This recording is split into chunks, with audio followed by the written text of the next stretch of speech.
Қазақстанда 350 мыңнан астам адам құмар ойынға тәуелді. Бәстігі басын бәйгеге тіккендердің ертелі кеш барар жері не түрме, не өлім дейді мамандар. Бірақ оны ескеріп жатқан ешкім жоқ. Құмар ойынға құныққандарды қалай құтқаруға болады? Заңмен шектеу мүмкін бе? Рабиға Бақытжанқызының репортажынан.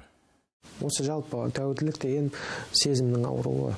Айбекте өзін аурумын деп санамаған. Бастапқыда букмекерлік кеңсеге барып ақша тігіп жүргендердің ешбірі өзін ауру екенін мойындамайды. Бұл ойын құмарларға ортақ симптом. Менің жағдайым бұл низкая самооценка.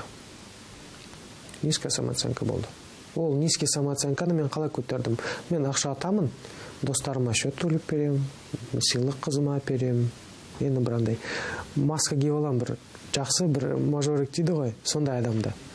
И олар маған рахметін айтады ғой. Рахметін айтады, олар молодецсің деп. И я этим подпитывался. Ол абыройым көтерді. Абыройым көтереді, енді кішкене көкірек көтеріледі. Солай ұнады маған осы сезім. Қомақты қарызға белшесінен батып адасқан адам жалғыз жол таба алмайды. Өкінішке орай бұл процесті емсіз тоқтату мүмкін емес. Көмек психологиялық орталығына тәулігіне 20-30 қоңырау түседі. Ем қабылдауға 2-3 адам ғана келеді. Өйткені ем ақша тұрады, қаражат жетіспейді, барлығы қарызға батқан. Бізде осында термин бар, созависимый деген, ол тәуелді адамның қасында тұрған адамдар.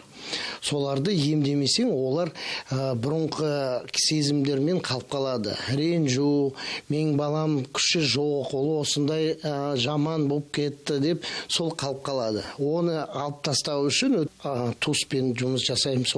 Нәтиже жақсы, шешім бар. Бүгін күнге дейін бізде где-то 1000 адамға дейін ем өтті. Соның ішінде 80%-ға дейін, пайызға дейін таза өмір сүріп жатыр. Еліміздегі ойын құмарлардың орташа қарызы 10 миллион теңге шамасында. Қылмыстық әрекеттер мен суицидтердің ар жағында осы жатыр дейді мамандар. Отау құрған 10 жүктің 7-еуі ойын құмарлардың кесірінен ажырасатын көрінеді.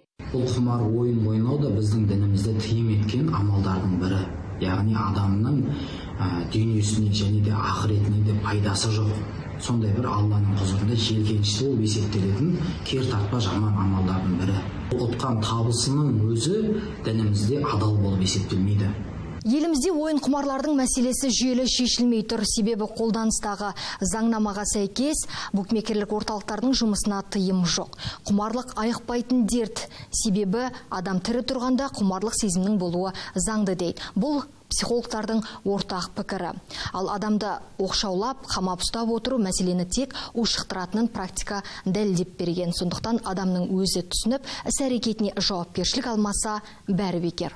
Рабиға Бақытжанқызы, Нұржан Махмутов, Астана Таймс.